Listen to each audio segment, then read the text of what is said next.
All right, good afternoon. This special city council meeting workshop, 5 p.m., Monday, February 6, 2023. I'd like to call the meeting to order and acknowledge that the press and public were duly notified of the meeting in accordance with the Freedom of Information Act. Nicole, you want to roll call us, please? Councilmember Bogosian. Here. Councilmember Hahn. Here. Councilmember Myers. Councilmember Ward. Here. Councilmember Streetman. Here. Councilmember Popson. Here. Councilmember Anderson. Here. Councilmember Pierce. Here. Mayor Pounds. Here. You have a quorum. Thank you. First item on the agenda is citizens' comments. Nicole? Randy Ballard. Can I ask a question? Do we have more than what the 30 minutes is going to allow? Or It depends on how many, Depends on people, how how long long we people go. talk. okay. If they all I guess go when, to, if, when we get to that point, I'd just like to open it up for everybody so we can cross that bridge when we get to it. Yeah. Well, hello again. Just maybe with a little bit of humor, I said maybe folks can relate this week to a large balloon crossing the country and a decision that needed to be made as to when to shoot it down. And I don't know if it's too late or not, but I do believe that it's time that council act on this particular item before it is too late. You want to start all over? Yeah, it's working. So anyway, I don't mean to equate the rental industry with the communist Chinese, just to be clear. And I mean that in all sincerity. But I do think, you know, these decisions have been kicked around by council for a long time. I had talked earlier this week with our administrator, Desiree Fregoso, and I thought it appropriate that the public be aware, in April of 2021, 4 members of this council and myself at that time all voted to participate in a large action as plaintiffs in a multi-city lawsuit that was directed at virtually almost every large rental company. VRBO, Expedia, HomeAway, Vacasa. It's Charleston, Mount Pleasant, Folly Beach, Edisto, Hilton Head, Port Royal. And what I found a little bit dismaying is this council is not fully aware of this lawsuit.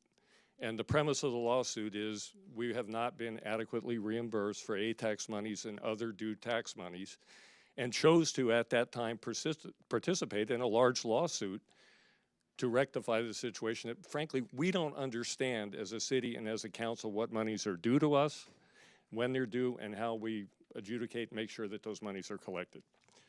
So, you know, I'm going to close, and I'm going to stay well within the 3 minutes.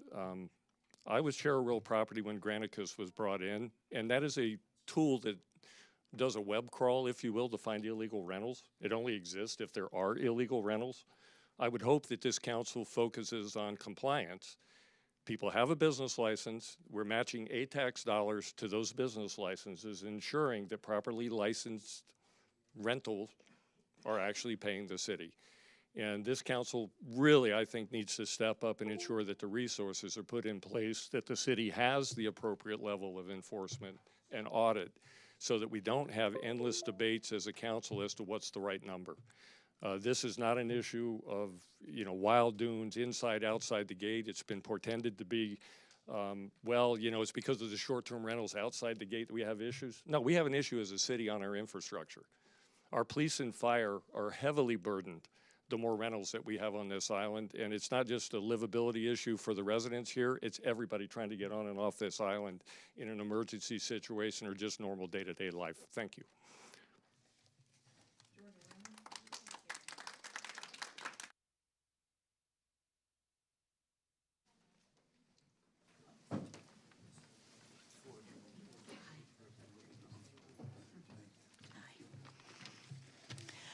Georgia Roan, 904 Carolina Boulevard. We clearly need restrictions on investor-owned short-term rentals. Essentially, all surrounding communities have implemented restrictions on short-term rentals. Sullivan's, Mount Pleasant, Charleston, James Island, Kiowa, Myrtle Beach, Hilton Head, and others all have restrictions on short-term rentals. Folly is about to vote on the issue. To leave the Isle of Palms as the only beach community in the region without a plan for limiting new short-term rental licenses will result in our neighborhoods being overrun by investment groups looking for rental property. This is already happening. Our current short-term rental percentage is 39%. Of these, 34% are investor-owned and only 5% resident-owned. new short-term rental licenses have increased by 23% over the last 18 months. The proposal submitted at the last workshop by Councilman Scott Pierce is very reasonable. We don't want to restrict our residents who rent their homes, but we must limit outside investor groups. We aren't asking to take away existing licenses, but we need to limit new licenses for all residential areas other than the commercial district. The Barrier Island Preservation Association was formed prior to the last election. The candidates endorsed by this organization won the election, and they campaigned with a promise to protect the quality of life for the residents, to preserve the Barrier Island. No one campaigned with a promise to promote corporate investment enterprises. If you ran on a campaign to protect the quality of life here, then you should vote to protect what we have. It's not going to reflect well on this city council and mayor if the Isle of Palms is the only community in the region without restrictions on short-term rentals, because the voters are going to demand a referendum. Thank you for serving on city council and for all of your hard work on this issue.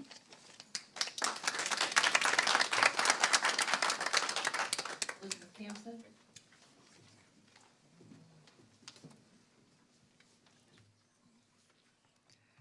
Elizabeth Campson, 32 Intercoastal Court. I'm encouraged by the proposals presented tonight and hope they indicate a willingness to preserve the residential nature of the island. In looking at the proposals, I do not support a path that excludes 32% of our dwelling units from the start as proposed in Alternative 1. The Beach and Racquet Club planned residential development district was presented, supported, and approved as a recreational-oriented residential community. The Isle of Palms Beach and Racquet Club was marketed as a natural place to live, where one could come home after a long day of work and hit the tennis court or the golf course, where one could enjoy the protections provided by city police and fire with close proximity to schools and churches. It is a planned residential development district by its own terms and should be treated as such. I support the exclusion of all units within our commercial zones, as shown in Alternatives 2 and 3. I also support the exclusion of licenses issued to residents holding a 4% tax classification, which only Alternative 3 does. Our historically referenced 33% rental footprint has no qualifying locations or conditions, is considerably higher than the surrounding communities, and should be the community-wide goal. No proposal seeks to retain the fragile balance so many have given lip service to over the years. Alternative 2 comes close, which makes Alternative 3 the middle-of-the-road solution. This issue isn't simply the number of rental licenses in residential zones. 64% of our entire dwelling unit inventory is wide open to short-term rental. That industry and the policies of municipalities around us have changed so much, we cannot and should not rely on past trends. The top priority of our strategic plan is to reduce the impact of tourism on our residential quality of life. In most ways, we cannot sustain any further increase in seasonal visitation and tourism, no matter where located, and the only way to accomplish your top priority is through the reasonable limitations presented in Alternative 3. Other jurisdictions have deemed short-term rentals incompatible with single-family residential zoning. One appellate court said they, quote, undoubtedly affect the essential character of a neighborhood and the stability of a community. Tenants of short-term rentals do not participate in our government, coach at the rec, or keep an eye on an elderly neighbor. As our ordinances are written, with no minimum stay requirements, short-term rental tenants are literally here today and gone tomorrow. That same court found that only the permanence and stability of people living in single-family residential zones creates a sense of community and provides an overall quality of place where people are invested and engaged in their neighborhood and care about each other. That's who we claim to be. Please preserve that by moving forward with Alternative 3.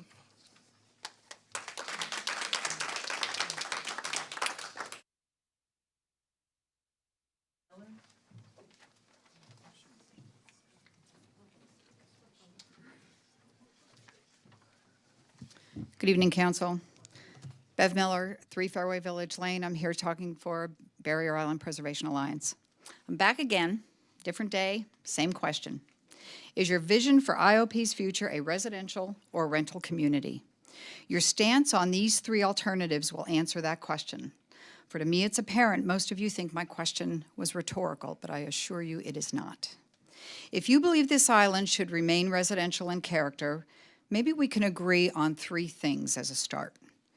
Number 1, a cap is needed to ensure the residential character that exists today.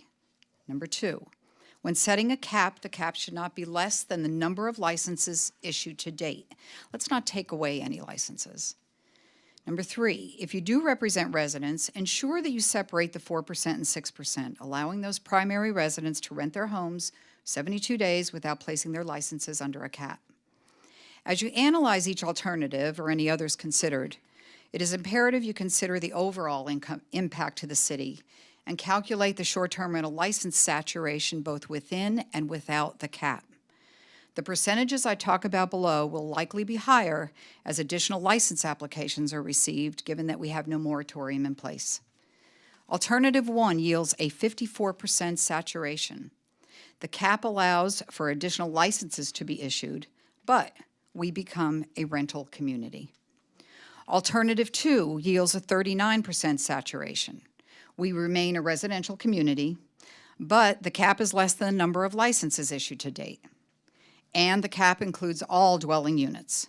So I'm hoping this alternative was placed here for discussion as comparison, and that discussion would be short. Alternative 3 also yields a 39% saturation. We remain a residential community. The cap exceeds the number of licenses issued to date, and it allows those 4% residents to rent their homes for 72 days. It hits all 3 elements that I think we might be able to agree on. Even if you dismiss the facts and the trends, we all feel the impact of short-term rentals, and we as residents change our way of life to accommodate the influx of renters. Everyone feels it. We know not to go to Harris Teeter on a Saturday, or you go at 7 a.m. We've learned not to leave the island on a Saturday. And between June and August, we hope that we don't have a medical emergency during the summer. And that's with a 39% saturation. We need to all acknowledge that for any alternative considered, residents are conceding that the goalpost that we normally have of 33%, island-wide saturation has been moved to at least 39% at this point, island-wide. So back to my question. What footprint will you leave? One that shaped the city prepared for the future so that the complexion of the city doesn't change? Or will your footprint be the one that changed this city to a rental mecca? It's time to lead and act. Act now to place a cap on investment short-term rental licenses. Please cap licenses now before this city flips its character and the residential footprint becomes minimal. Focus on restricting investment short-term rentals and protect the city and the residents you serve. Thank you.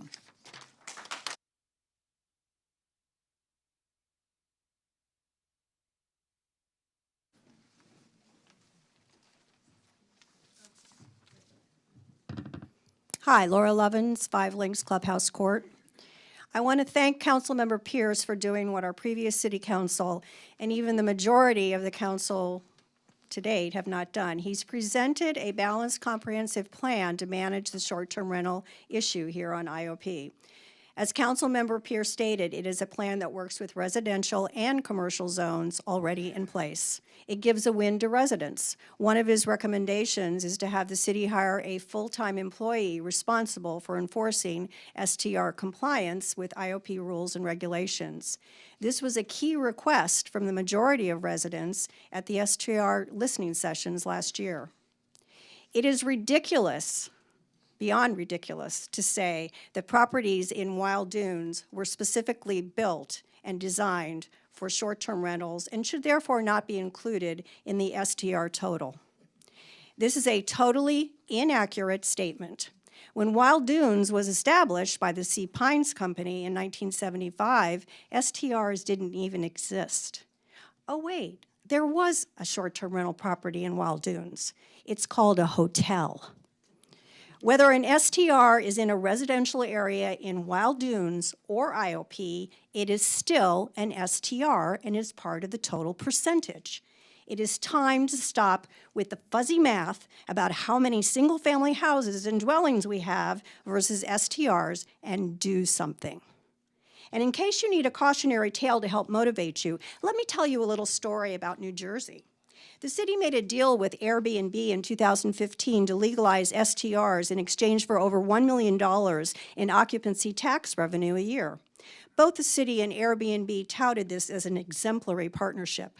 Well, within 1 year, New Jersey's active STRs went from 300 units to roughly 2,000. By 2019, the number had grown to 3,000. The boom converted housing stock into de facto hotels, resulting in negative quality of life issues in neighborhoods. When New Jersey decided to introduce new ordinances aimed at remedying these issues in 2020, Airbnb created a political action committee called Keep Our Homes and spent some $4.2 million trying to convince the city's residents to oppose new ordinances. 70% of the residents voted for the new ordinances and defeated the Airbnb campaign. Do not make a deal with the devil. Do not sell our city, your city, to Airbnb and other STR companies who promise lavish occupancy tax revenue. Save the soul of our city, work with councilmember peers to balance the current STR percentage, and put caps in place to stop them from destroying our neighborhoods. Thank you very much.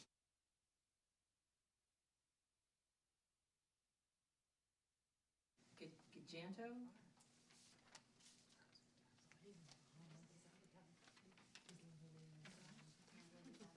All right, Brian Duffy?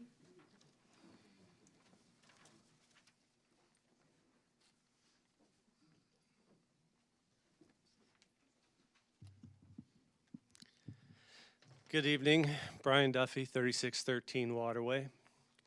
I know I'm going to be beating a dead horse, but I think at this meeting it's very important to hear what is the purpose of a single-family residential district. To provide for quiet, low-density residential neighborhoods on comparatively large lots. To discourage unwarranted encroachment by prohibiting commercial uses, and to prohibit other uses which would interfere with the development or continuation of single-family use. To encourage the cessation of non-conforming uses. Personally, long-term rentals, that's a conforming. Short-term rentals, that's non-conforming. And the last is to discourage uses which would generate traffic on minor streets other than required to serve the residences. I must say, using tax designations to handle zoning issues is very clever, but I think it does obfuscate the reality. Now, with regards to alternative one, looks really nice, but it's not a surprise to me. It was the reason that I walked out of the last workshop. The manipulation of numbers with the only purpose to increase the number of 6% short-term rentals in single-family residential districts. That was what the sole purpose of that behavior was. And we see it there with the number, 310 increasing. You know, that puts a potential of 310 single-family residential properties on the sale block for the vulture capitalists. It's not a very friendly, resident-friendly. For alternative two, which is the one that I prefer, I'm simply paraphrasing Occam's razor. The simplest solution is usually the best one. And I find using zoning definitions to solve a zoning issue is quite palatable. As well, and for alternative three, I find the same concerns as alternative one. You're still putting out 118 single-family residential properties on the chopping block for vulture capitalists. Now, I would expect council to vote unanimously for alternative two, but I do see where alternative three might be viable. But I just don't think it's the most friendly, resident-friendly option. I think number two is the most resident-friendly option. And it's actually the business competitive option, manage licenses to a number. So you have to manage down 71. Well, you're not taking anything away. I'm done. Thank you.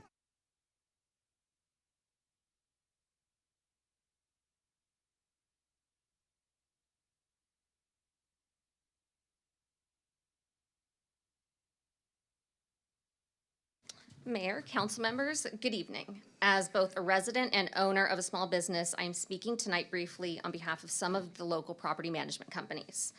This past week, we all got together and had a great meeting. Some of us are newer faces, while some of us actually have been here since the 70s. While each of these companies may have their differentiators, the similarities are greater than our differences. We all care about Isle of Palms and the owners of the properties we manage, your constituents. This group of local professionally managed companies makes up over 90% of the active 1,200 family vacation rentals on Isle of Palms. The group reviewed the data that has been presented at the workshops. In conclusion, there are a few numbers we wanted to address that we found to be critical. 646. That's the number of petition signatures against a cap on short-term rentals that were collected over a 2-week time frame prior to the holidays. 98%. That's the number of family vacation homes that are owned by a single family, and it appeared that only 5 families owned 3 or more properties. 1,240.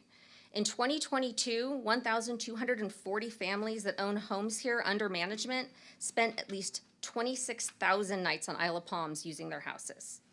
For those 26,000 nights in 2022, these families did not call Isle of Palms an investment, and it was and is their home. As a manager, I can promise we care greatly about the condition of your constituents' homes. For the 1,240 families that we represent, this is their home as well. 0. Yes, 0. That is the number of the large corporations or hedge funds that the units have under management by our group. And 3%. This is really the most important piece of data when looking at the IOP population trend. 3% is the number, the increase in primary homeowners since 2010. Increased. So 3% more full-time residents, not less. Thank you for your time, which you all have spent a lot of. And lastly, thank you to the city administration, who has also spent so much time and hard work generating reports and data for everyone's review. We also have a letter that we'd like to distribute to council. Okay.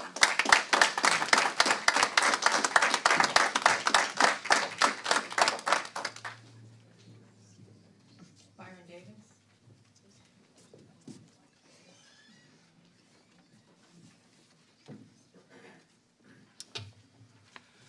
Hello, I'm Byron Davis. I live on 38 Waterway Island Drive here in Wild Dunes.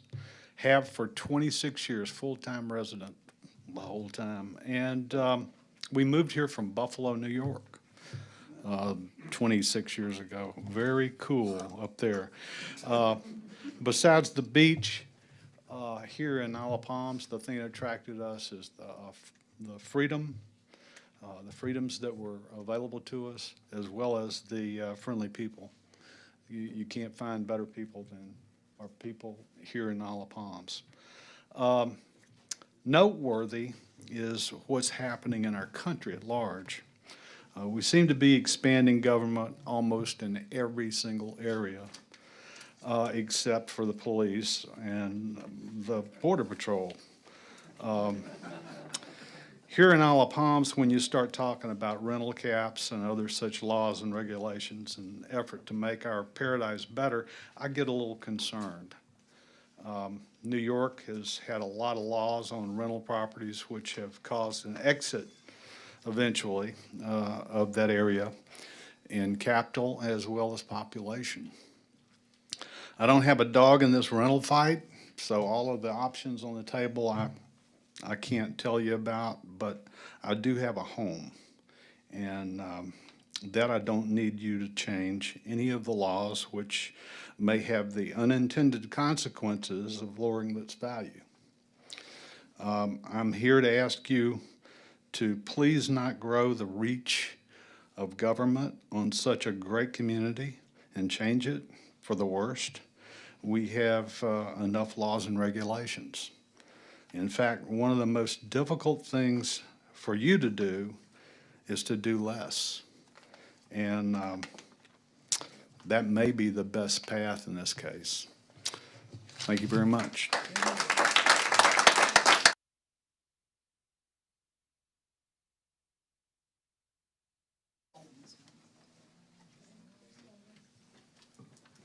Mayor, after Ms. Donovan speaks, I would recommend for you all to extend, if you want, the 30-minute period. Two more signed up. Okay. Sorry, Chris. Okay, Christine Donovan, number 31 26th Avenue. I've lived here on the island for 32 years. And we clearly need restrictive caps on investor-owned STRs. And I'm here to ask you to consider who you're really listening to. Chris Giganto is not here tonight, and he asked me to tell you what he was going to say, which is that he signed that petition along with 642 others. When he signed it, he did not understand what he was signing, that his rights as a 4% full-time resident were actually not going to be changed. So he was sorry that he signed it. He went back to the woman who was asking him and many others to sign it. He explained to her what the actual details were. She regretted signing it and all the people she had signed. So be careful about who you're listening to with the petition. The second, hold on, problem with notes on your phone, right? Well, I'll go without. The second place is the listening sessions, and you've all heard me talk about that before. I think they were well run, except that the number of people that were encouraged to go from those that would benefit from more short-term rentals, at least at my table, I told them that I felt very intimidated. 2 people from my table left before it was over because they didn't feel comfortable speaking.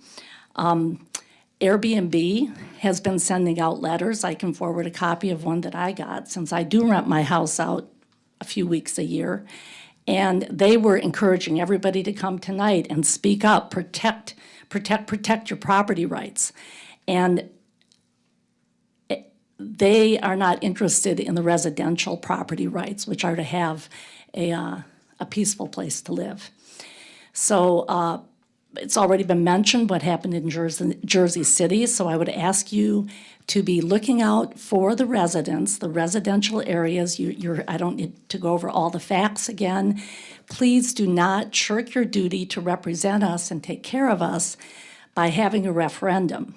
Jersey City, $4.2 million spent by Airbnb alone, and it tore the community apart. In the end, the community had learned what would happen when there was no cap, and they did the right thing, but we don't need that on our island. Let's just get the cap in place, figure out which is the best one, and move forward so that we can continue enjoying our island. Thank you.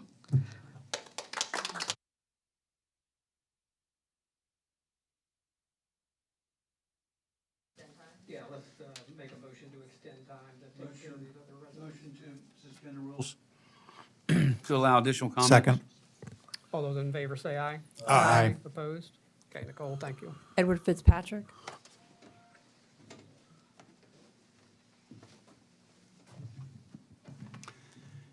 Ed Fitzpatrick. My wife and I are the owners of a second home at 15 Ocean Point, which we built in 1999 by hiring a local contractor, Skipper Schaffer. We attended the January 23rd workshop and thought you were missing the perspective of second homeowners like us and many of our neighbors, all of whom do not rent our homes.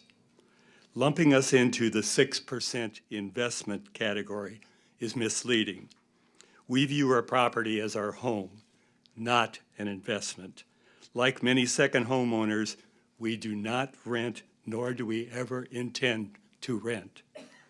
In our 20-plus years as IOP owners, we've seen the negative impact on the quality of life caused by the huge increase in transient renters. Because we live with them, and we've seen this because we live with them on a weekly basis.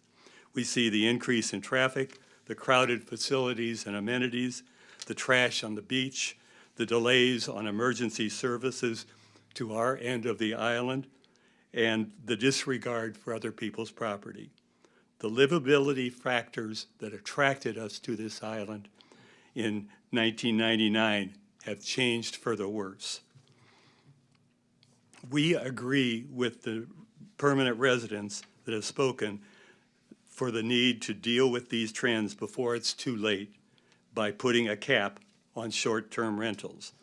We do not support, however, making an artificial distinction between 4% residents, 6% investment property owners, and the front beach units.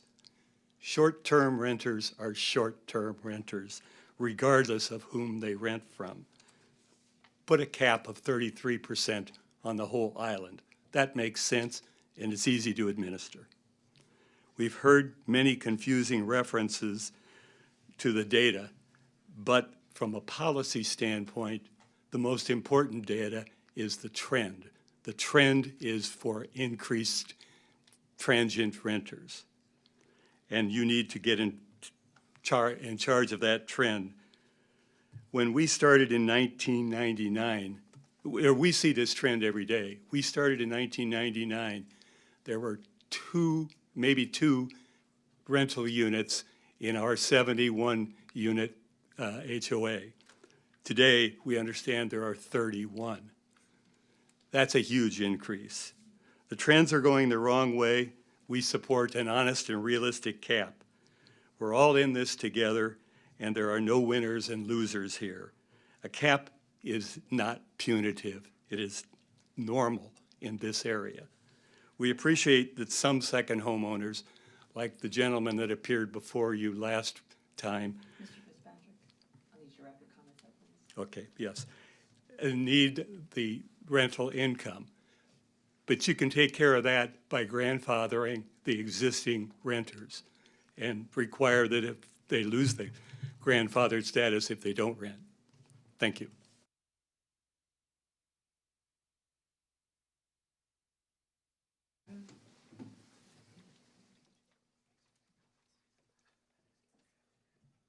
Tony Santiago, 60 Ocean Point.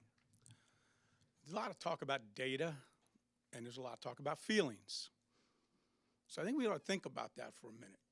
Do the feelings come first or the data comes first? Right? There's quantitative analysis and qualitative analysis. Did my feelings come from the data I received? Ed just discussed his feelings in the neighborhood where he was there in 1999 and 2 people renting, and all of a sudden it's 31. And time goes fast when you get older, so just like that, man. We had 31 people in our neighborhood. So there's a lot of people playing with data here to try to create feelings. I promise you the feelings certain parties are trying to create is a division, the same thing I warned you about with the ordinances, Wild Dunes. They will try to divide us. You, the voting residents, have the power. Do not be divided. We have one party, Dart Lowe's. It's not Lowe, it's Dart Lowe's, okay? Let's get over this Lowe's part. Dart owns it, 82%. They sue us, and guess who they point the arrow at? Who's the problem in their little lawsuit? They even state it. It's the people outside the gate, not us, not the resort. Miraculously, we have some data coming out last STR that who's the boogie buoy? It's not the people outside the gate. That party says it's the people inside the gate. What are we to believe? And that's the problem. You've got powerful constituents. I mentioned it last time. You know who that is inside the gate. It's one company owned by Kenneth Dart. They will do everything they can do to manipulate and try to get what they want. They did a lawsuit. And what did we do in response to the lawsuit? One of our council members offered up the fact that now that the lawsuit's here, we should go into negotiation and mediation stage. Oh yeah, that held really well, didn't it? It is amazing to me that we're here again dealing with trying to restrict the quality of our lives by allowing this trend to continue. You will restrict the quality of our lives. Let the trend continue. 2 will become 31. 31 will become 60 out of the 71. It's just that simple. This is not complicated. It's not a legal matter, just like the PRD ordinances were not a legal matter. We had to prove that. And we are not the loud minority for the 10th time. I know the rumor keeps going around. You got to stop it. These people here who are going to vote are the awakened majority. You got to come to reality of that.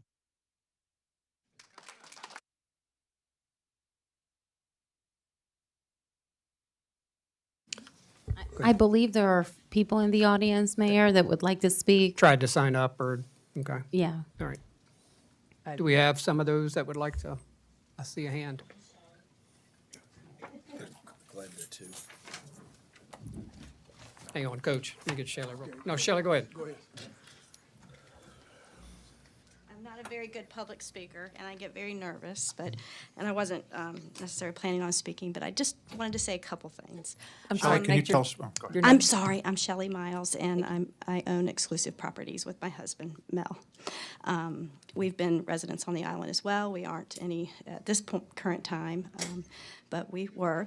I want to just talk to you real quickly about one thing.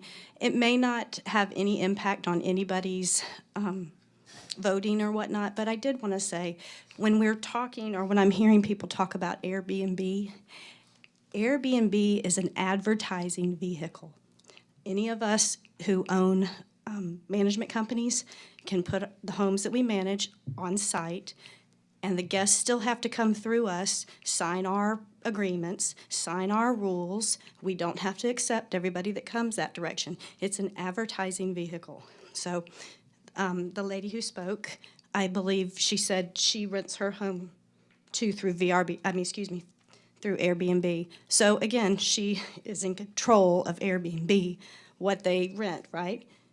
So it's not that it's some big conglomerate coming to take over the island. It's an advertising vehicle, same as VRBO and HomeAway. We just advertise on there. Ultimately, it's still up to us who we take and who we don't take. So I just wanted to make sure everybody was aware of that. Secondly, in the minds of what an investor is, I keep hearing, these big groups coming in and taking over the island. I can speak only for my company, but I believe that the other companies, when we met this week, have the same exact tune, and I believe we represent 90% of the rental licenses that are actually out there and active. Of that, I have homeowners who want to move down here in 5 years. They have young kids. They want to get them through school, get them through high school, move down here and become permanent residents. They might put their property in an LLC for tax benefit, which is what they're told to do by their CPAs. They're not big owners. We have zero. I mean, the people who own our homes aren't even a group of 2. They're husband and wives of all of ours. And I would venture to say that probably the 90%, you'll probably get a letter from us too stating that they are as well. We have 0 investors. So I just want to make sure that when you're getting information, whichever way you vote or whatever you decide on, at least I want to make sure that you kind of know. I can understand how people would say maybe it's conglomerates coming in, but from our percentage, 90%, that is not at all the case. Also, I can say too that from a standpoint of the increase in the short-term rental licenses, I know that people are in a panic. We lost homes last year. We lost them to individuals who moved here permanently. We don't see a trend going up. We see a trend of homeowners wanting to move here, and I also see a trend of people wanting to be here in 5 years. I mean, I just don't see the trend going up where we are. But thank you.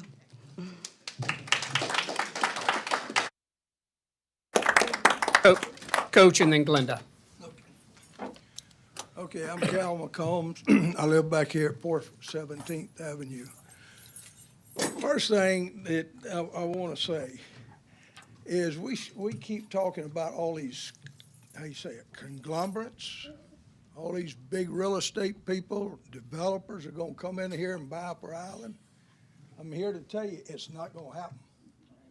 Because the people that live on this island aren't gonna sell their houses. I mean, one of those guys come up to me and offer me $5 million for my house. Ain't no way. And I think the majority of the people, and I heard Eddie say, I'd take $5 million. $5 million. But it's a scare tactic. It's not gonna happen, people, because people love living on this island. And we talk about the livability of the island. I'm all for it. I'm all for it. Mr. McComb, can you move up to the microphone a bit? I'm all for it, but I'm for the livability of people that love to come to the beach.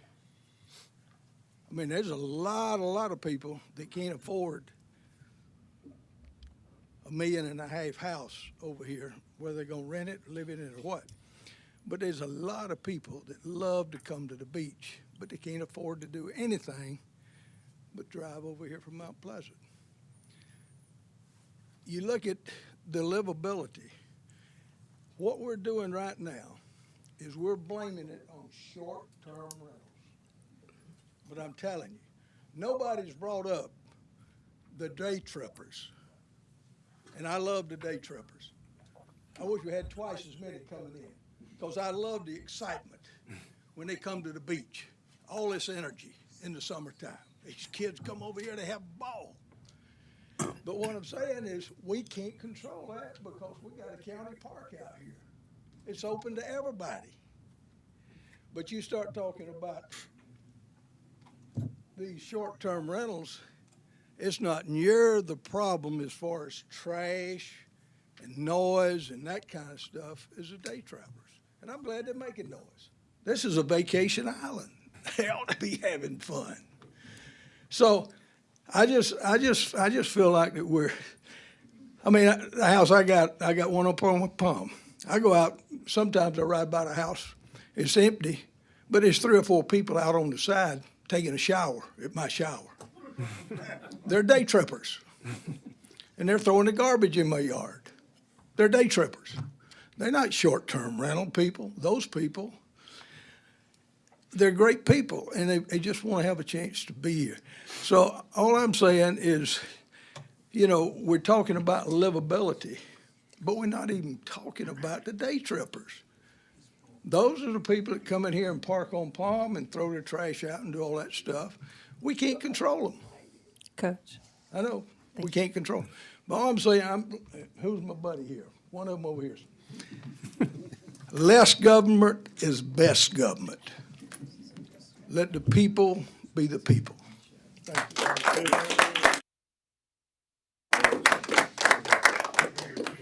Glenda.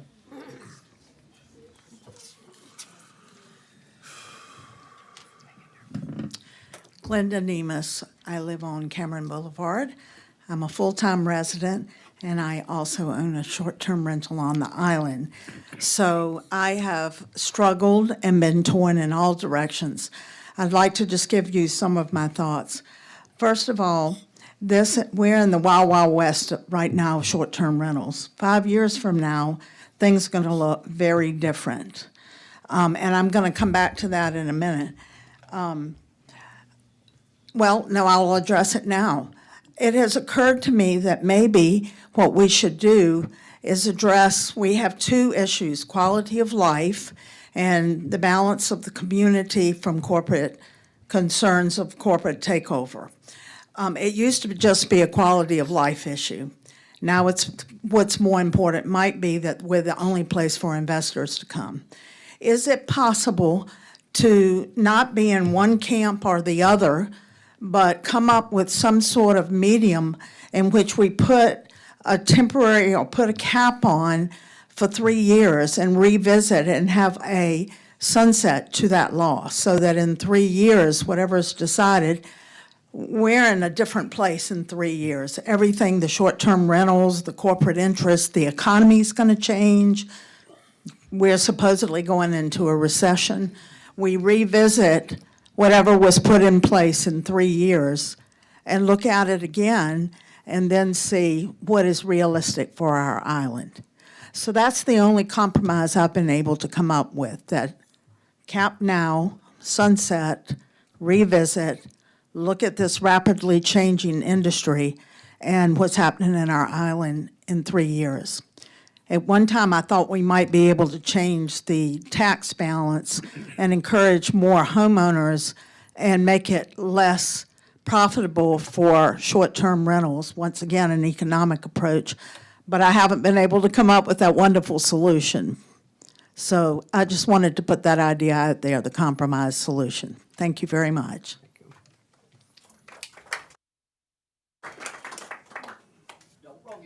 Give me. Bring it on. And mine will be short. Did they eye roll? I didn't write anything. Did I eye roll publicly? Yeah, sorry. No, I don't need to read yours. I'm Gail Brown. We live at 901 Carolina. And all I want to say is this is paradise. And as far as my husband and I are concerned, the Isle of Palms is paradise. And we've waited many years to live here permanently. And I want it to remain a paradise. I live in what was classified as a residential area at one time, and it has become highly a rental area. I have firecrackers at 2:30 in the morning. I have cars all over the street at all times, some parked in the street, and I've called the police department to come and do something about it. So you can't tell me that these are residents. The traffic is terrible when it's time for short-term rentals to be here. We don't go out to eat then. And one time, the Chamber of Commerce guy was here last week, and he said something about they had, and I understand business. I was a business major. And I understand that it's a higher business use when short-term rentals are here. I understand that. But guess what? I rode on Sullivan's Island, and they have restricted their short-term rentals, and I don't see an empty storefront over there. So I think that that's kind of a personal opinion as far as I'm concerned. And concerning LLCs, I was a business major, and an LLC is an investment group. Now, it is not necessarily DART, but it is a group that is going to invest in something. And investing on my island doesn't please me. I'd like for them to go and invest somewhere else. The other thing, traffic is horrible. That's mainly due to day trippers. I understand that. But I personally am one of those people in June of 2020 could not get off of this island to go see my child at MUSC who passed away before I could get there. Thank you.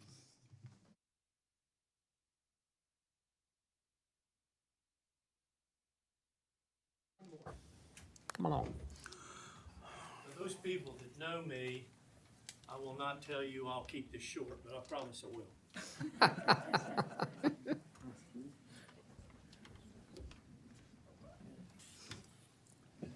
My name is Bill McCurry, and I live at 32 Pelican Reach, inside the gate. And I wrote the city council about my feeling about short-term rentals. When I walk out of my property, I've got one rental to the left, I've got three to the right, and 3 across the street. Now, I am not against rentals. I just think we need to cap rentals. I don't know who here would really believe that we're trying to eliminate rentals, but we do need to cap them, and that's my feeling. We have owned here for 34 years, and there's been other gentlemen here, I'm assuming they're octogenarians like my wife and I, who have owned that long. We've been married 60 years. Now, my plan is to stay here as long as we can get up the steps, but I'm already interviewing people to give me an elevator in there so I can stay here. I love Isle of Palm. I like Wild Dunes, but we need to do this cap. We just cannot go unimpeded and open this up. It will change. And if we don't cap it, I'm going to be a little bit different than that other gentleman who's liking in my age group that says he won't sell. I will sell and move. And maybe that will be quicker if I can find that guy who's going to give $5 million to his house.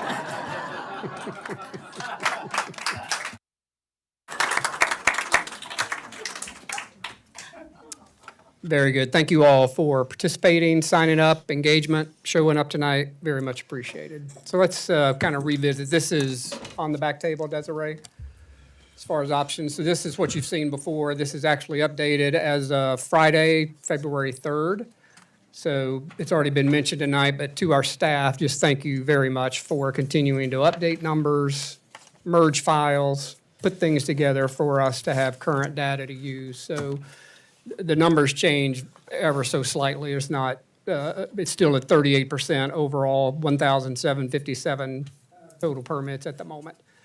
And Amy, if you can just highlight the, wow, it's like I just have to speak it and there it goes. This was already mentioned earlier, but it seems to have gotten lost in a little bit of the dialogue. So 4% full-time residents, and this graph is on the middle left-hand side. In 2010, has gone from 33% in 2022 to 36%. That's roughly 130 to 135 homes, whether that's a duplex, condo, whatever it is, 135 homes that have become a full-time resident on this island. That's a great trend from a livability resident standpoint. So we've had a whole lot of conversations. Amy, you can go back out. Whole lot of conversations about data. We spent a whole lot of time in our first meeting, I think it was, and maybe even our second, agreeing to what the denominator looked like when we start, where's our focus, what's our number need to be, and the total dwelling units of 4,569 has stayed current. So we've agreed to that number as the denominator. As important is a numerator on this conversation. And to some of the discussion tonight, there's been a whole lot of conversation about the number, a lot of discussion about the number, but I think it's important that we spend just a little bit of time walking through and talking about what is our target and what is our number that we need to be looking at. For example, because there are a lot of numbers flying around.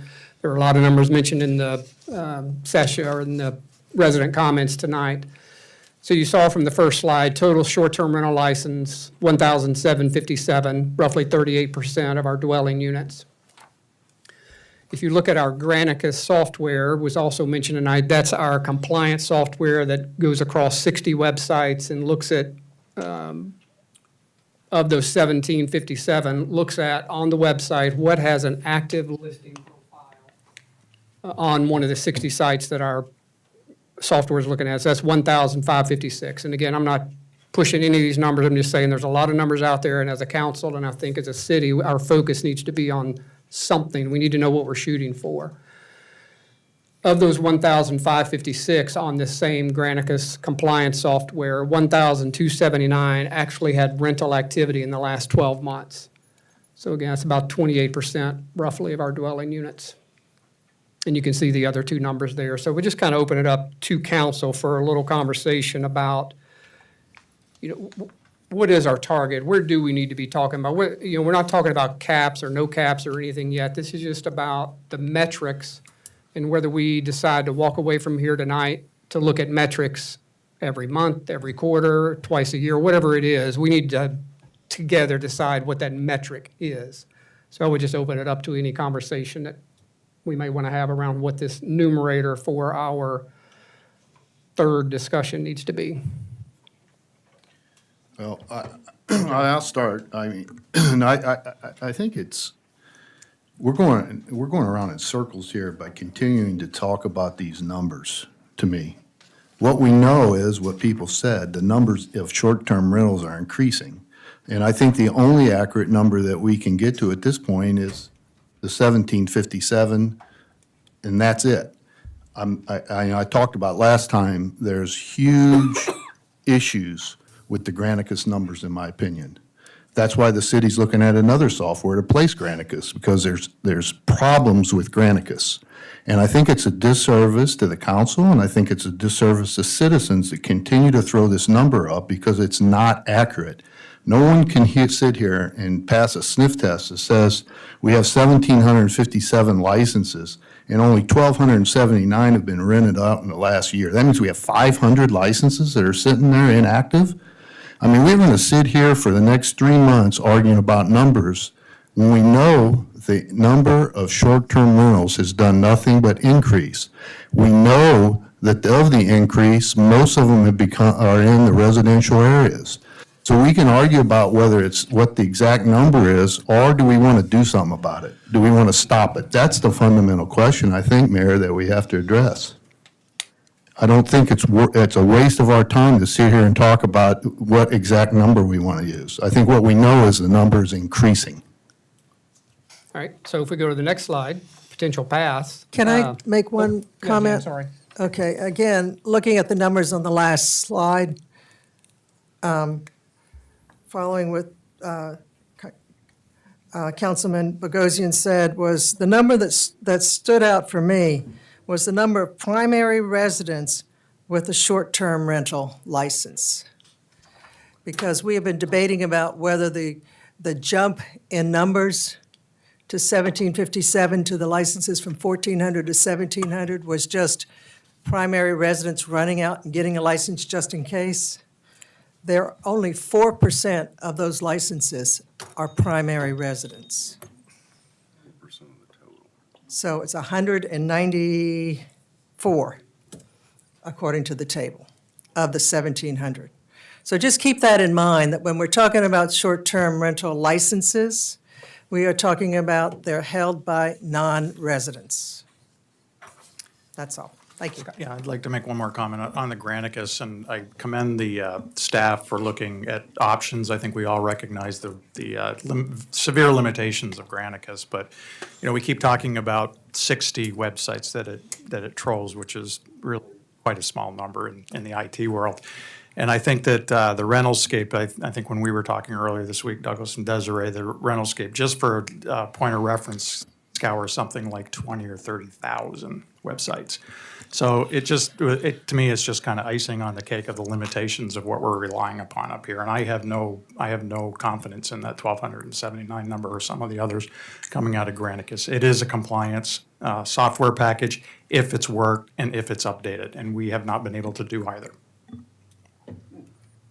Katie. Yeah, I mean, I think if we're actually going to think about creating a cap, it's going to be based on licenses out there.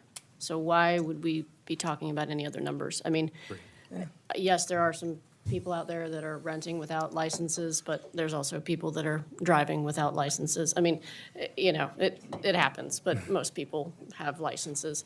So, I mean, I just feel like we could just kind of skip this confusion over the numbers and just, I mean, it's all going to be about licensing. So let's just get to it. Focus on that.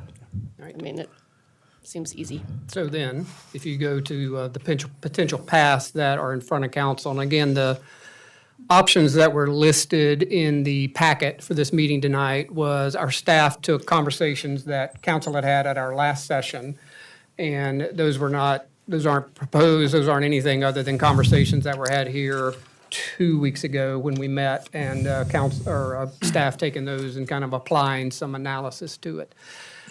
So I think we've heard very loud and very clearly to increase enforcement activity, and that would be applied across any approach that we would take. Cap, no cap, monitor, limit, whatever it would be, that is absolutely at the top of the list, and has already had some conversations. I know in the administration committee, I know staff's already looked at what it would look like, from a software or people standpoint if we go down the path of any one of these paths to have an increase from an enforcement standpoint.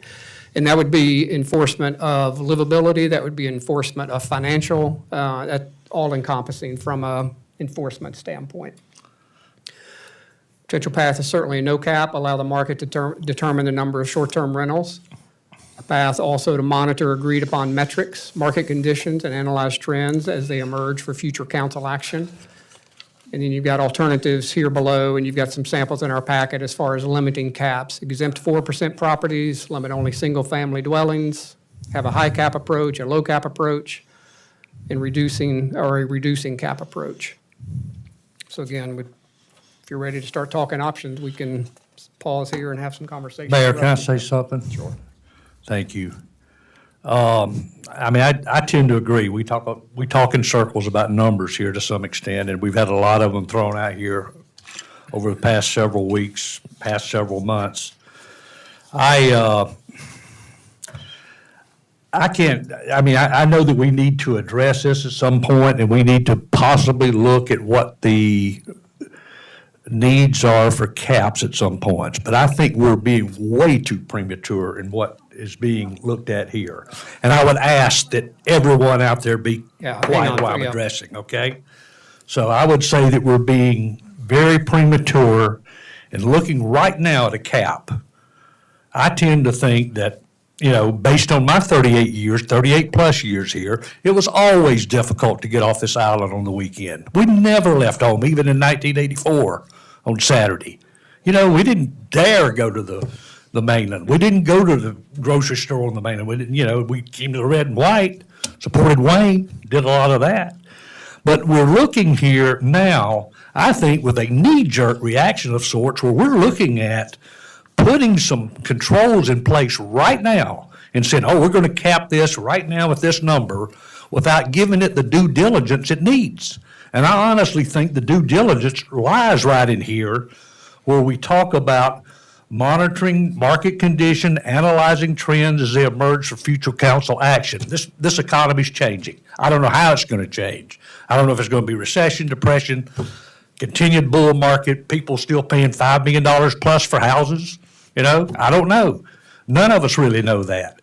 But I do know this. I do know that a lot of people went out, since we started talking about this, in the community, a lot of people went out and bought short-term rental licenses for fear that their investment would be penalized at some point, that their property rights would be infringed on, and that they couldn't rent it for themselves if they needed to financially or pass it along to their children. That is a fact. We know that. We saw it in 2021. I was on council then when the moratorium word first came up. Ryan Buchanan sat right here and said, tomorrow there's going to be a spike in caps. By golly, he was right. Now, we've continued to have some of that. Has it ebbed and flowed? Yeah, it has. But still, we have planted that seed. And keep in mind, this is our third session that the council's actually looked at this. Only the third time. All the other information that we've received has been through the Planning Commission, through the listening sessions that over 140, 150 people attended, that overwhelmingly said that enforcement was the issue and didn't want caps. We've had that 600 number plus petition. If people felt coerced at listening sessions and on a petition drive, then I don't know what to say to that other than, my golly, grow up. You have your own right to choose whether you sign a petition or whether you participate in a listening session or not. I don't want to lecture here, but on the other hand, I think that monitoring right here, looking down the road and saying, okay, what are our trends now? Tasking maybe our administrative group to come up with some possible solutions for us to look at. And I am not at all against putting more, resources in place to help our staff. They're already overworked. They got all kinds of demands put on them by many, many people. So I'm just at a point here where I think we ought to be looking more now, instead of imposing some artificial cap, that we look at what kind of approach we can use over the next several months to really give this more thought and more analysis before we do some sort of knee-jerk reaction. Thank you, Mayor. Mr. Mayor, got in response to Rusty, and I don't mean this flippantly, or maybe I do a little bit. I've had 2 birthdays since we started looking at this, and I'm heading for a third. And I think for us to keep looking at this over and over again, I think we should bring this to a head. I think we're talking about caps or no caps. And the residents and the investment community and the property managers, I think we'd all be best just to bring this to a head. I think we look at agreement on what we've got for a top row numerator. We talk about what we want to look at for a denominator. We bring it to a vote. And if it fails, it fails. If it passes, it passes. But I think for us to keep kicking this can down the road for another year, look at it for another season. And I respect your opinion, Rusty, but I just think it's time, we can't keep dragging the community through this. I think we should come to some kind of a path forward to get to a vote and decide whether or not we're gonna cap the short-term rentals in some form or fashion or not. That would be my advice.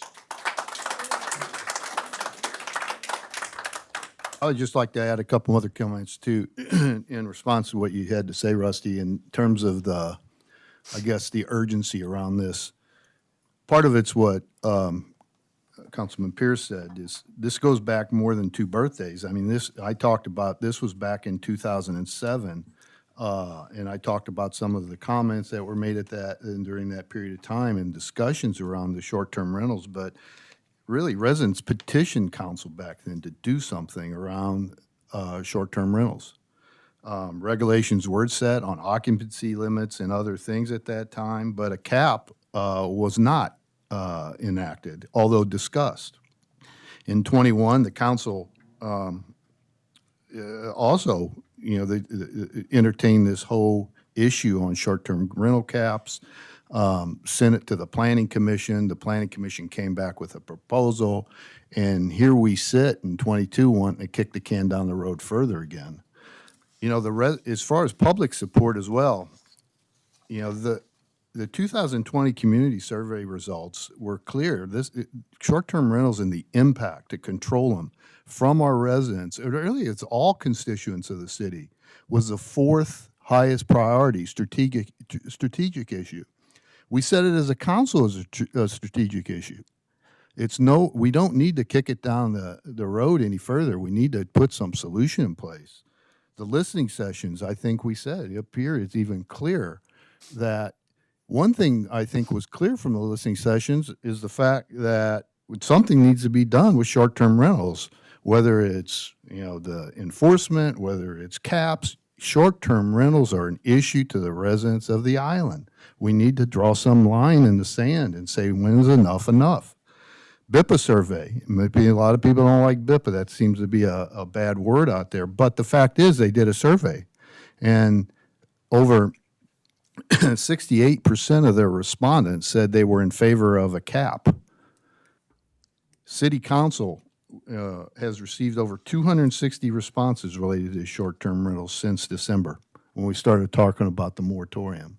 So I did a little analysis of that. Roughly 150 of the responses were from full-time residents of the 260. And over 4 to 1, they were in favor of a cap. Those are the letters that the emails that we've received. And of the 110 responses from non-residents, that they opposed the moratorium or cap, only 2 to 1. And those are folks that aren't residents of the island. So residents support doing something about this. I think we've kicked it down the road long enough. I think we need to put something on the table that's reasonable. I happen to think that the proposal that Councilman Pierce put on the table is reasonable. I think that's something that we should take forward personally and try to take it to the next council and turn it into an ordinance, and let's vote on it. Yeah. Thank you, Mr. Mayor. I know that we usually have like 2 times to speak on these type of issues. And, well, yeah, it's a little more freewheeling, I know. Kick it down the road. I heard that 5 times from 2 council members. I don't think I said that. I think I said something along the lines of due diligence, however. So that, to me, that's a little bit different than kick it down the road. I'm saying that basically what we need to do is put a method in place, process in place, that we really take a look at what we need to monitor this situation to make sure we don't have a runaway investment group or groups that are coming in here and snapping up properties and making long-term investments and a lot of money off of them. That's where I'm coming from on that. The other thing I would also point out is, the survey that was done by BIPA, it was a survey that we certainly got presented. I don't know how many people participated in that survey, but I do know that some of the takeaways from that survey, not just the quantitative part of it, but qualitatively speaking, the general concerns were noise, litter, number of occupants, lack of enforcement, strain on public works and safety. Same things we heard at the workshops, the 3 workshops. So there's commonality there, whether it be the survey, whether it be the listening sessions. There's a lot of commonality there. I just think we need to be prudent, we need to be wise, we need to be deliberate at what we do going forward. At the end of the day, we're all neighbors. And I love you. Thank you. Mr. Mayor? Yes, Jan. I'd just like to say that I think it is time to make a decision, and if we decide, we do have 2 options, and one of them has already failed, and that was to place a moratorium on the number of short-term rental licenses that we issue, so we would have time to study this further. Without the moratorium, we lose that time. So that's the first one. So the second option is possibly to put together an ordinance to vote on. The other item I'd like to talk about is there are 2 parallel paths that we're talking about here. One of them is whether we're going to have a rental cap or not. The second one is, even if we have a rental cap, we have issues with our short-term rentals that need to be addressed. And I want the community to know we are addressing them now. We have been working on an updated noise ordinance that we hope to bring to council soon to vote on, which will actually define approved decibel levels for our community so that the police will actually have teeth in those ordinances and can do more to control noise. We are going to be looking at parking and parking issues caused by short-term rentals as well. I can speak for that because I am on the Public Safety Committee, and I know we're going to be addressing that next time. Trash and litter can be addressed by our, Public Works Committee now. And we can take those issues and address those while we are deciding what to do about the rental cap. Because even if we cap our community, we still have these other issues that will continue to be there as long as we are a short-term rental community. And we will always be a community with short-term rentals. We do not want to be a short-term rental community with some residents, though. We want to be a community with short-term rentals, and we are willing to work with the short-term rentals and make them livable for us. But we need to know how many is enough, and that's the question that we're dealing with. 2 separate issues. Mayor? Blair. I agree with what Councilman Streetman has said. We don't know what all the numbers are. We do know that the trend for permanent residents is rising, has been for 12 years. We do know that the trend on investment properties is going down, has been for 12 years. We do know that nobody wants to offend primary residents from renting their properties. They don't want any caps on any 4% properties. We do know all of that, and we've been told that quite clearly and loudly. We don't know much else. If we put a cap on short-term rentals, we're taking away property rights, and that concerns me. And we are using a very big club to control what does not appear to be that big of a problem. To that end, Mr. Mayor, I'd like to make a motion that we take a directional vote to give our staff guidance for a deliverable to be voted on at our council meeting on February 28th. Based on the data and information we received in these workshops, I move that we don't implement any limits on short-term rental licenses at this time, but continue to monitor, as the city is currently doing, but add additional detail in the single-family resident category to show total number of low-density versus high-density single-family residents, perhaps by development, and the number of licenses in each. And ask that staff report those findings to council on a quarterly basis. I'd also ask Folks, that in can an we effort- can we ask for quiet? this is a work session for us. Thank you. I'd also ask that in an effort to increase our enforcement efforts, we direct staff to come back with a plan to address just that. Software, people, ordinances, or whatever staff believes is needed to assist us as we start the budget process for the fiscal year. I think we're That's able my to make motion. motions. So that's a motion. Can I ask a question first? Need a Need a second second first? first. Second. Second. John? Are we voting on, is this a workshop, or are we taking motions and voting in the sessions as well? Yeah, I mean, Blair, if I heard you right, it's a kind of a directional conversation, which we've done in workshops previously. It's a as far motion, as- and It's giving I don't think we're staff- giving motions at workshops, is what I understand. The workshop is not for making motions, as I recall, but. Yeah, but we've done it. Directional. It's a directional motion. We've done that in prior ones. Desiree? I mean, I would say, you know, if you all want something to be prepared for February 28th, I would prefer to get direction from the entire body. This is not a final vote on anything. It's just directing staff to do something, whatever that something is. So I think that I would take it as that, just bringing something forward, giving direction to staff to bring something forward. And whether or not y'all have done it in the past, I don't know, but I think y'all have done directional motions in the past. And Desiree, to your point, it would be coming back to the full council on the 28th of this month in some form of a proposal to officially vote on. Yes, and I would just request that you all are as clear as possible in the direction we are being given so that we can deliver whatever it is that you all want to act on at that meeting. Mr. Mayor, Yes, sir.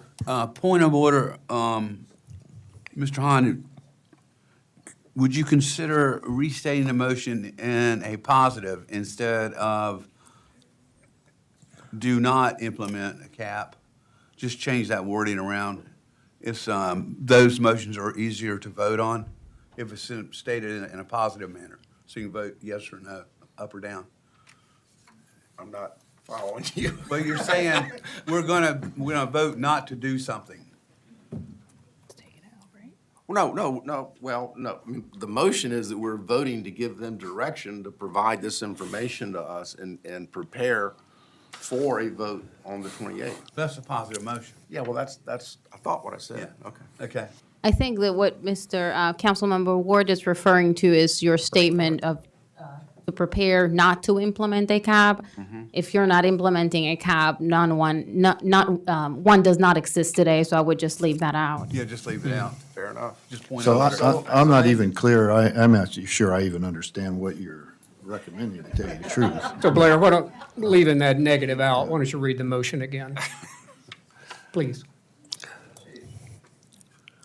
So that a directional vote for staff to continue to monitor the short-term rental licenses as the city is currently doing, but add additional detail in the single-family resident category to show total number of low-density versus high-density single-family residents, perhaps by development, and the number of licenses in each, and report those findings to council on a quarterly basis. As well as tell us what you need for enforcement efforts, whether it's software, people, ordinances, or anything else that we can then add into our budget as we start budget talks for the next fiscal year. So it's essentially do nothing, just continue to look at numbers go up. But can I ask just one simple question? If you don't think that there's an issue, and you think there's an overinflated number of people running to the office across the hall to get licenses, what is the issue of putting in a cap? Because they'd never be impacted, according to your theory, right? In other words, we're not reaching those numbers. They're all fake numbers. People aren't using them. So what's the harm of putting in a cap to say, if you're wrong, there's protections in place? No, I'm not saying that at all. What I'm saying is that we don't know where the trend is. We don't know what the residents want. What we've been told by the residents is we don't want to offend multifamily. We don't want to offend 4%ers. We don't want to offend all these other potential groups. So how do we do anything? other than watch the trend and see what the trend is. The trend is clearly going down right now. Right. What trend is going down, I Blair? beg to, Mr. Mayor? I'm just looking at the numbers. The trend's going down. 6% properties are Full-time. going down, owners are going up. No. Full-time. Mr. Well, what I Mayor? see, we're at 1,757. Okay, and are we open Licenses. for Can. discussion now? Yeah. Okay. I was just going to say, I think there is room for discussion here, and one of them is that one council person sees the trend going down. I see the trend in short-term rentals licenses going up. So it's definitely different ways. I would like to propose, in addition to what Councilman Hahn has asked for staff, is that several of us have prepared alternative proposals to be considered, and that they be part of the analysis that we have going forward. That take a new motion? Okay, so. Let's, One Let's motion, regroup. one motion at a Come time, back, yeah. yeah. We're coming back. we have a motion, a directional motion from Councilmember Hahn. I do not know if that has been seconded or not. It has It has Jimmy. been. No.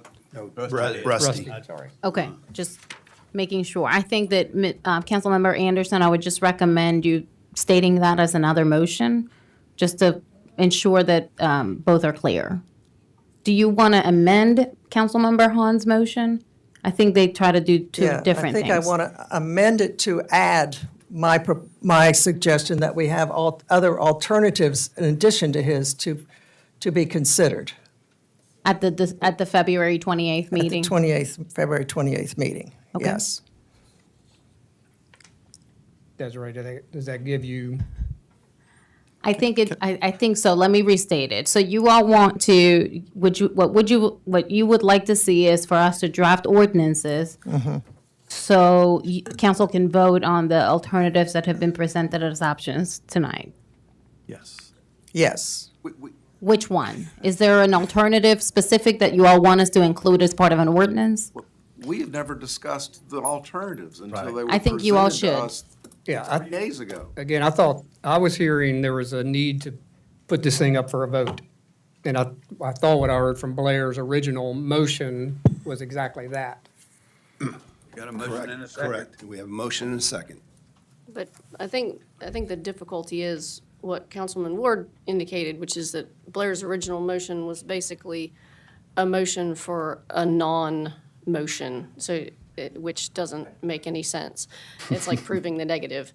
So How about in we- order for us to be able to have any sort of realistic discussion, there needs to be another option. I don't know that we're ready for the other option at this point, because we've only had 3 alternatives put up there, and we've spoken about them for precisely 23 My understanding minutes. is I was Blair's, speaking, I believe I was speaking. go ahead. So I think it would be helpful if we had some discussion on the alternatives before taking a vote one way or another. I think that's what, Reasonable. Yeah, that's what that I sounds would fair to like. me. Jimmy? Oh, I was sorry, just Katie. saying that Blair's cleaned up the motion fine as far as I'm concerned, and I prefer we just vote on the motions on the table instead of getting everything all confused with several other motions added to it. We have a tendency to do that. Mayor. And Desiree, does that current motion, as restated by Blair, I mean, staff doesn't need to come back with a policy decision. That's obviously what council is here for. So does that give you, just want to make sure y'all are clear if we go down this path, what you're taking away. I would say that because the motion does not include implementing a cap, that would not require an ordinance to be drafted. I would have to go back and think what kind of document could be presented to you all to vote on to effectuate the motion that Councilmember Hahn is attempting. Because I think once you remove the negative statement about not implementing caps, then at that point, you're just recommending that council in the city continues to monitor the number of licenses, and then we come forward with a proposal for additional staffing or software programming, whatever it is, to effectuate what we currently have in the books, which I think it's, they're included here. Yeah. But it's not dealing with any caps, essentially. Yeah, thank you. Voting on this directional motion does not exclude that we may have other alternatives to look at going forward. To Councilmember Anderson's point, to Councilmember Pierce, there's a lot of good ideas here. There's a lot of very good ideas coming from the audience, our residents, from our council members, that all may need to be considered in one form or another going forward. I just see this tonight, what Councilmember Hahn is presenting as a directional vote to give staff some direction to come back with us, and then we are, I think, open to entertaining other things that need to be considered as we move forward. Yeah, can I ask a quick question? Aren't you doing all of that already, though? Do we really need a motion? You all are evaluating staffing. You're already evaluating, you're continuing to crunch the numbers. You're evaluating new software packages. And it seems to me like it's kind of I don't know if we're it's a reaffirmation of what you seem like you're already embarking upon that. Is that a correct statement or incorrect? I think part of Councilmember Hahn's statement included evaluating low density versus high density. So I would like to get a little bit more clarity on what that is and what areas we're looking at, and identifying whether there's a different trend for certain neighborhoods versus others, which I think goes back to some of the work that the Planning Commission had done, and part of their recommendation, as you all recall, was implementing caps by zones because of the issue that they had identified in the data of where the rentals are at. So I would need a little bit more direction on what the low and high density and what those would be, because they're mostly in single-family residential zoning districts. So differentiating one from the other, I think, would be helpful. Okay, yes, well, that's the whole point. Correct. We need to differentiate one from the other so we understand where the trend is. And where is there a short-term rental problem and where is there not one? We can't just, it's not a one-size-fits-all on the island when you've got developments that are specifically designed for short-term rentals. And so, high density versus low density is my way of talking about it, but there are other ways that we can do it, but I need help from y'all on how to do that so that we know where Hey, folks, can we keep the chatter down? Sorry, Blair. are being affected. And I think, Scott, to your comment, it feels like we're piecemealing the staffing and council saying we need X or we need Y. And I think what I'm hearing from Blair's motion is let staff go away and figure out what they need from a staffing enforcement standpoint. And again, whether that's financial or livability or code enforcement or whatever it may be from this list, or if we need to expand this list of codes that impact short-term rentals today, let our staff go away and figure that out instead of council trying to dictate that. I think that's Just what a I'm hearing suggestion. from How about maybe, I know we're hard stopping here today at 6:30, but perhaps we could look at maybe one of the workshops, and I think to Councilman Meyer's suggestion, let's hash out some options. Let's get to everybody agrees about the enforceability. Everybody agrees that we've got other ordinances and things that are working through the committees. But the cap is still an issue that I just think we're doing a disservice to the community by not addressing it one way or the other. Coming up with we don't need 10 options. Let's come up with a few options. If alternate 1, 2, and 3 are the ones we want to talk about and something offshoots from that, I think we can do that in a session and then come up with, let's bring it to a motion and then let the community have the answer once and for all. Are we capping or are we not capping? And it's fairness to the investment community, fairness to the second homeowners, fairness to the residents. I think we owe it to them all the constituencies to give them an answer one way or the other. Jimmy. Oh, sorry. Kevin. Kevin, since you haven't had a shot yet. Kevin, go ahead. Yeah, I'm in, Jimmy, go ahead. is that okay, Kevin? You go ahead, I don't care. Well, I agree with Councilman Pierce that we need to take some action. And Blair's initial motion had action in it. He actually wanted to put a cap at this point in time and let the staff do some more research. And I don't understand why we can't vote on that motion To put a cap? at this time, as he said No in his cap. motion. To not put a cap. No, he said no cap. I'm saying, that's what I'm saying, no cap. Jimmy? Yeah, I would, I'm in favor of Blair's motions, like to see us get something done, and I would like to remind the council and myself that we make sure we don't take our eye off the ball. I think the next important issue coming up, seems like the last year, it was just been one hair on fire issue after another. But something that's coming up that we really need to be paying attention to is the 2015 parking plan to protect our residential neighborhoods, and goes right along with the short-term rental discussion.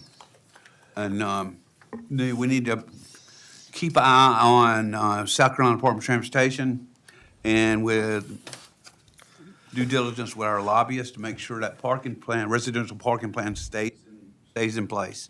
It goes hand in hand with this ordinance to me. That's it.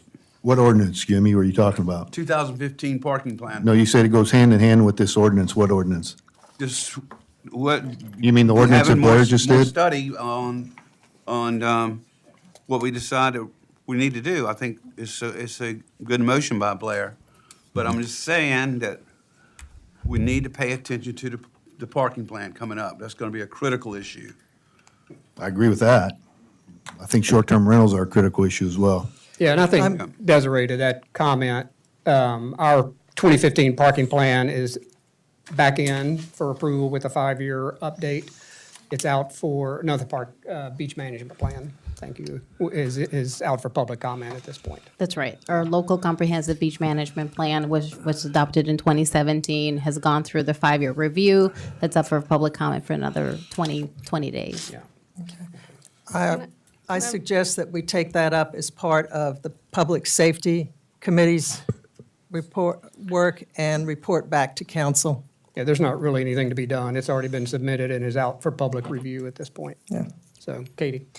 I would just like to ask that when we do have this meeting to talk about options for capping short-term rentals, that we have our attorney present.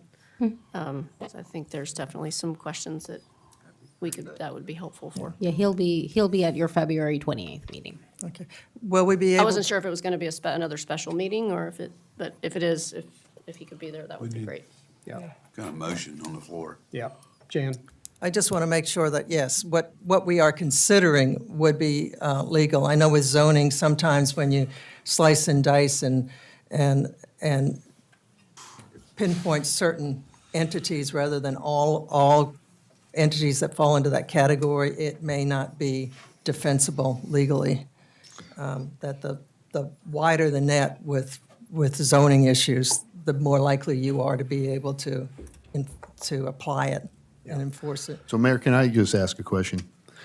I understand there's a motion. I think there's some dispute whether you do motions or in a workshop here. I understand we need to give direction to staff based on some things, but I also understand and happen to agree with Councilman Pierce that, and Councilman Myers, or Councilwoman Myers, that we really need to evaluate some of these alternatives and have some other discussion around it. And so I think that we should have additional workshop where we bring up and discuss these alternatives before we kill the whole thing. And again, I don't think this is a place for us to be doing motions at this point. It's taking votes on them. But how does staff have direction if we don't get a majority to them? I mean, they don't know what to go away and work on. I don't. Well, what I'm saying is I don't think we're ready for that yet. What we're going to do is come back at another workshop and understand. And I think Blair's asking for data that I think can be done by the time the next workshop's done. I mean, you can get the concentration in each one of these zones. We already had it. The planning commission did it. All it is updating the planning commission's numbers. So by the next workshop, he can get his concentration. It's not like you kill this and say, we're going to do this for the next 5 years. We really need to to evaluate the alternatives. There's 3 alternatives that staff went and worked on, and we've not even discussed them at this point. And again, I think the alternatives were just conversations and workshops that staff took a stab at what we were saying. Are there any other alternatives that you all would like to see analyzed before your next workshop, other than what Councilmember Hahn brought up? Can you put those alternatives up on the screen just so everybody can see them? Those are the ones that have been submitted so far. Please. Sorry, Amy. Here we go.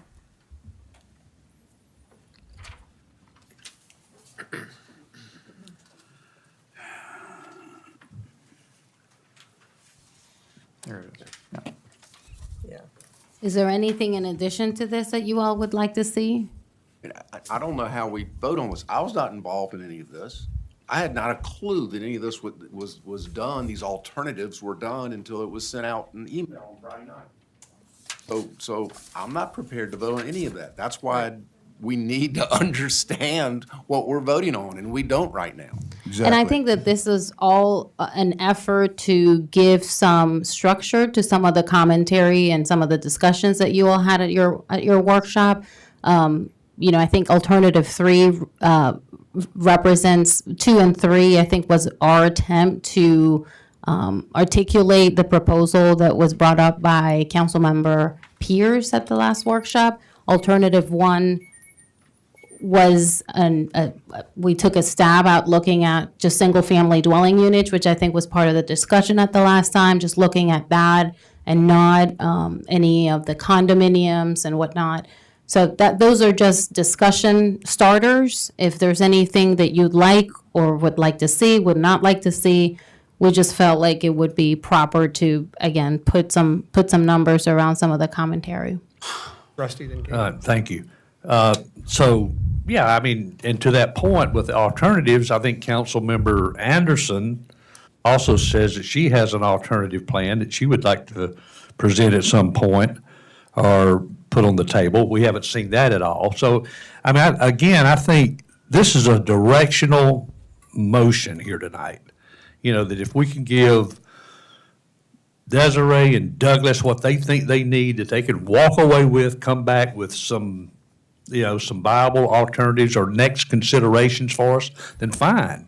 And that might be going ahead and looking at the alternatives that Councilmember Anderson has. We already have Councilmember Pierce and what he put up here as well. So I don't see this as excluding anything. I think this is just the first step in that due diligence that I was talking about earlier that we take to try to get to the root of the issue here and make some sound decisions going forward as to how it should be addressed. So not an ordinance, it's a directional motion, and I think at some point we need to call for a vote on this thing. So I guess my takeaway from this is that if any of us have other plans or tweaks to these plans, that we can give that to Ms. Fregoso, and that would be at our next meeting as a alternative number 5 for whatever. We are happy to facilitate any Sounds information or, you know, that would help you all in your decision-making, absolutely. And with respect to Councilman Hahn's proposal is that use what is viable of the criteria that he's giving as your benchmarks for evaluating or providing an evaluation for these. I think some of that may not, it's really cutting the data so fine that I'm not sure it's going to be useful to all of us. So whatever you think would be reasonable analysis for us in terms of what you would see on how we can evaluate the alternatives one. We got a motion, but we're getting off track. Can we have the motion, like, read back to us, or is? That's going to be on, It's it's not quite gonna be- lengthy. Blair, can, You want me to say it Yeah. a third time? Just leave that one section out about caps. I just already done that. Thank you. Again, I'm moving that staff continue to monitor the short-term rentals as it's currently doing, but add additional data to the single-family resident category to show total number of low-density versus high-density single-family residents, perhaps by development and the number of licenses in each. Report those findings back to council on a quarterly basis. And then the second is, tell us what you need to enforce our current short-term rental regulations. Do you need money? Do you need staff? Do you need software? What do you need? Tell us. Can I submit an amendment to that? I would like to add that we not scope that just to single-family dwellings. Total island-wide view of the densities. So I would not necessarily, I think we should not restrict it to simply single-family dwelling units, but all dwelling units, the 4569. The density within all of those, and the same with geographies. We need a total island view. When you say density, what do you mean?